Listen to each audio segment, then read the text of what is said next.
பாராயணம் வந்து தொடர்ந்து பண்ணிக்கிட்டு இருக்காங்களா காலை மாலை. வேல்மாறல் படிச்சுக்கிட்டு இருக்கீங்கன்னா உடனே அப்படியே கந்த சஷ்டிக்கு தாவலாமா அப்படின்னு பார்க்காதீங்க. நீங்கள் இதை படிக்கிறீங்கன்னா இதை படிங்க, ரெண்டு எல்லாமே ஒன்று தான். இன்னும் ஒன்று சொல்லட்டுமா, காலையில் வேல்மாறல் படிக்கிறீங்கன்னா சாயந்தரம் கந்த சஷ்டி கவசம் படிங்க. என்ன ஆச்சு இப்போது? எல்லாமே இன்னும் இரட்டிப்பு பலன் தானே நமக்கு தரப்போகுது. அதுக்காக நம்ம நேரம் ஒரு 20 நிமிஷம் வந்து ஒதுக்குனா போதுமானது, சரிங்களா? அது போல். ஆனால் அவங்க வந்து காலை மாலை 2 வேலையுமே என்னால் முடிஞ்சால் படிப்பேன், இல்லை காலையில் வந்து நான் பூஜை பண்ணி கம்பல்சரி நான் படிச்சிருவேன் சிஸ்டர். எனக்கு வந்து உங்கள்கிட்ட இதை ஷேர் பண்ணிக்கணும் அப்படின்னு தோணுச்சு அப்படின்னாங்க.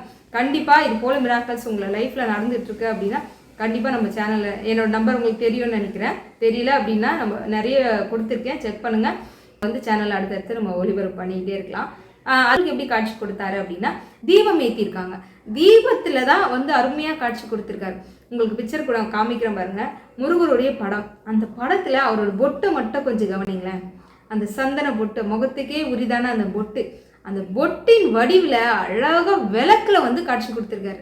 நீங்கள் பாருங்கள் எவ்வளோ அழகாக இருக்குது. இந்த பொட்டுக்கும் இந்த விளக்குக்கும் எவ்வளோ அருமையாக வந்து பொருந்ததுன்னு மட்டும் பாருங்கள், எவ்வளோ அருமையாக இருக்குல்லங்க. அது மட்டும் இல்லைங்க, வேல் வந்து அழகாக கோலம் வந்து பூஜை அறையில் போட்டிருக்காங்க போல.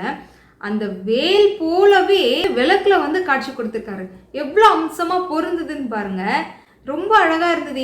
எனக்கு ரொம்ப ஆச்சரியமாகவும் சந்தோஷமாகவும் எனக்கு இருந்தது. எவ்வளோ அழகாக வந்து பொட்டின் வடிவில் வந்து காட்சி கொடுக்குறாரு. உன்னோட பூஜையை நான் ஏற்றுக்கிட்டேன் அப்படின்றத மாதிரி.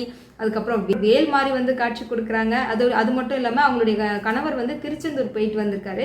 வரும்போது ஒரு குழந்தை வடிவில் ஒரு ஃபோட்டோ வாங்கிட்டு வந்திருக்காராம். வாங்கிட்டு வந்து அன்றைக்கி அவங்க பூஜை பண்ணியிருக்காங்க.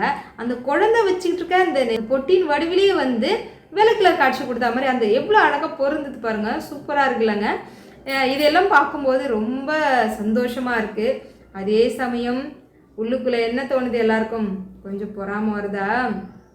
இதே பூஜை தானே நம்மளும் பண்ணுறோம். ஆனால்